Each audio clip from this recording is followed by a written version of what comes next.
निकुंज रजनी की एक झांकी। कई दिनों से निकुंज उत्सव चल रहे हैं। नित नई नई झांकियां बनती हैं, केवल प्रिया प्रीतम की प्रसन्नता के लिए। आज भी यमुना के उस पार कोई उत्सव होने जा रहा है। ललिता जी, विशाखा जी उस निकुंज का बनाव श्रृंगार कर रही हैं। सूर्यदेव थोड़े ही समय पहले अस्ताचल को पधार चुके हैं। घर के सब काम काज को शीघ्रता से समाप्त करके गोपिकाएं विविध प्रकार से श्रृंगार करके कालिंदी के उस पार एकत्रित हो रही हैं। रासेश्वरी वृषभानु नंदिनी अपने परिकर सहित पधार चुकी हैं। श्याम सुंदर तो प्रायः देरी से ही आते हैं।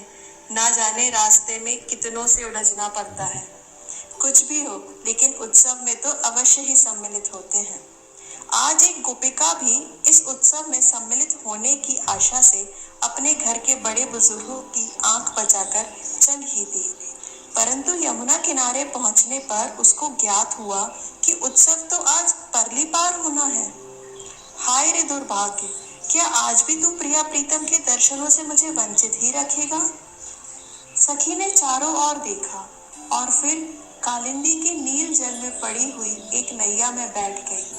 लेकिन वो चप्पू चलाना नहीं जानती थी, इसलिए चुपचाप गुप्त चिंता में बैठ गई और अपने आप में ही कुछ गुनगुनाने लगी। नैया ले चल परली पार। आज तो गोपिका के भाग्य की सराहना हो ही नहीं सकती। खेवैया के रूप में प्रीतम के दर्शन हुए। वो एकदम उठी और श्याम सुंदर से फिर वही कहने लगी, नैया ले चल परली पार। श्याम सुंदर ने कहा, अरे पार पार की रट लगा रखी है, क्या है पार? सखी ने कहा, सरकार जहां विराजे राधा रानी, अलबेली सरकार, नैया ले चल परली पार। श्याम सुंदर ने कहा, ओहो अच्छा, आज श्री जी परली पार हैं।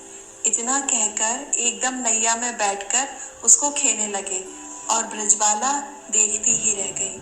लेकिन फिर गोपिका ने थोड़ा साहस किया और नैया को जा पकड़ा और बहुत विनती करते हुए बोली, सरकार आज तो मुझे भी अवश्य ही ले चलो। सरकार मान तो गए, पर फिर बोल उठे, सखी इतना बोझ खींचकर ले जाना सहज नहीं है। हाँ ले जा सकता हूँ, लेकिन एक शर्त पर। सखी तुरंत बोल उठी, कुछ देना होगा, उतराई मांग रहे हो, लेकिन मैं कंगालिनी आपको क्या दे सकती हूँ? अरे हाँ, कुछ चीजें याद आ गईं, आपके लिए ही लाई हूँ सरकार, आपको लेनी ही पड़ेगी। गुण अवगुण सब तेरे अर्पण, पाप पुण्य सब तेरे अर्पण, बुद्धि सहित मन तेरे अर्पण, ये जीवन भी तेरे अर्पण। मैं तेरे चरणों की दासी, तुम मेरे प्राण आधार, नैया ले चल परली पार। श्याम सुंदर ने कहा, अरे ये क्या व्याख्यान शुरू कर दिया, हम जरा जल्दी में हैं, तुम किसी और के साथ आ जाना।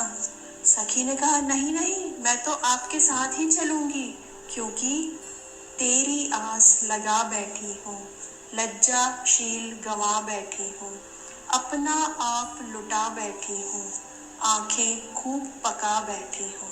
सांवरिया मैं तेरी रागनी, तू मेरा मल्हार, नैया ले चल परली पार। श्याम सुंदर ने कहा, अरे भोली भाली, मैं सोच रहा हूँ अगर किसी ने तुम्हें मेरे साथ देख लिया तो जगत में तुम्हारी बहुत प्रकार से हंसी होगी। सखी ने कहा, अब मुझे किसी की परवाह नहीं है। हे परम प्रीतम, इन प्राणों पर आपका ही अधिकार है। जग की कुछ परवाह नहीं है, तेरे बिना कोई चाह नहीं है, कोई सूझती राह नहीं है। मेरे प्रीतम, मेरे माझी, कर दो बेड़ा पार, नैया ले चल परली पार। आखिरकार उस गोपी पर करुणामय ब्रजेश कुमार रीझ ही गए और उन्होंने सखी को पार ले जाना स्वीकार कर ही लिया और साथ ही साथ एक प्रश्न और कर लिया, अरे सखी, तुझे उस पार जाने की इतनी लालसा क्यों है, जरा बता तो। सखी ने कहा, आप तो सब कुछ जानते हो, फिर भी मुझसे ही कहलवाना चाहते हो। सरकार, वहां आनंद की बाढ़ आ रही है, प्यारे अब तरसाओ नहीं, शीघ्र चलो, मैं आपके पैर पड़ती हूँ। आनंद घन जहां बरस रहा है, पत्ता पत्ता